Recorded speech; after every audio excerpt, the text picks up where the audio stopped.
नमस्कार, मैं निशान भास्कर। आप देख रहे हैं द डेली टाइड। 5 राज्यों में हुए चुनाव की मतगणना शुरू हो गई है और तकरीबन आधा समय बीत गया है। अब तक के रुझानों में यह स्पष्ट हो चुका है कि किस राज्य में किस दल की सरकार बन रही है। तो जैसा कि ओवरऑल ये पता चल रहा है, 5 में से 4 राज्यों में भाजपा फिर से वापस आती दिखाई दे रही है और एक राज्य पंजाब में आम आदमी पार्टी की सरकार बनती दिख रही है। तो अब हम आपको बताते हैं राज्य दर राज्य किस राज्य में किस पार्टी की कितनी सीटें हैं। सबसे पहले बात करते हैं पंजाब की, जहां पर बीजेपी को 3 सीटें आ सकती हैं। आम आदमी पार्टी की यहां सरकार बनती दिखाई दे रही है, आपको यहां 90 सीटें तक मिल सकती हैं। कांग्रेस को 13 सीटें और शिरोमणि अकाली दल को 9 सीटें तक मिलती दिख रही हैं। वहीं अन्य का खाता तक नहीं खुल रहा है। इसके बाद अब बात करते हैं उत्तराखंड में, जहां पर भाजपा और कांग्रेस में काफ़ी नेक टू नेक फाइट थी। यहां पर भाजपा 45 सीटों के साथ पूर्ण बहुमत के साथ सरकार बनाती हुई दिख रही है और कांग्रेस 21 सीटों के साथ काफ़ी पीछे चल रही है। यहां तक कि कांग्रेस के पूर्व मुख्यमंत्री हरीश रावत भी अभी काफ़ी पीछे चल रहे हैं और अभी भाजपा के जो वर्तमान चीफ मिनिस्टर हैं वो भी पीछे चल रहे हैं। बात करते हैं अब तीसरे राज्य मणिपुर की। यहाँ पर भी भाजपा काफ़ी आगे दिखाई दे रही है।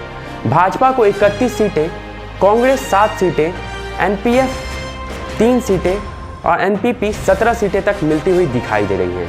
तो यहाँ पे भी भाजपा अपनी सरकार बना सकती है। अब बात करते हैं गोवा की। गोवा में भाजपा को 18 सीटें मिलती दिखाई दे रही हैं, कांग्रेस को 12 सीटें तक मिल सकती हैं और अन्य की बात करें तो आम आदमी पार्टी को 2 सीटें, तृणमूल कांग्रेस 2 सीटें और महाराष्ट्रवादी गोमांतक पार्टी को 3 सीटें तक मिल सकती हैं। तो कुल मिलाकर गोवा में भाजपा सरकार बना सकती है। उसे कुछ अन्य दलों के सहयोग की ज़रूरत होगी या अभी देखना है, आगे हो सकता है उसे पूर्ण बहुमत अकेले दम ही मिल जाए।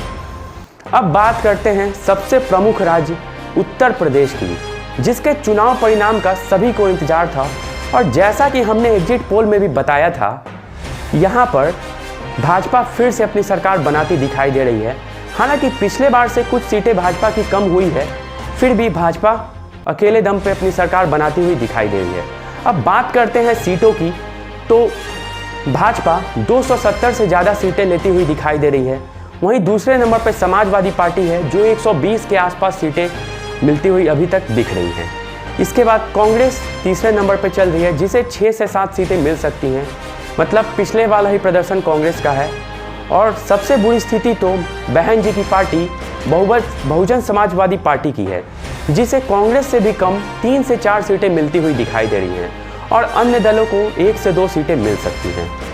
तो अभी तक के रुझान में ये आंकड़ा सामने आया है। हम आगे भी आपको आंकड़े बताते रहेंगे, पल पल के अपडेट्स आपको देते रहेंगे। तो आगे की खबर जानने के लिए आप हमारे साथ जुड़े रहिए। चैनल को सब्सक्राइब कीजिए, लाइक कीजिए, शेयर कीजिए और ऐसे ही अन्य पॉजिटिव खबरों को जानने के लिए आप देखते रहिए द डेली टाइड। नमस्कार।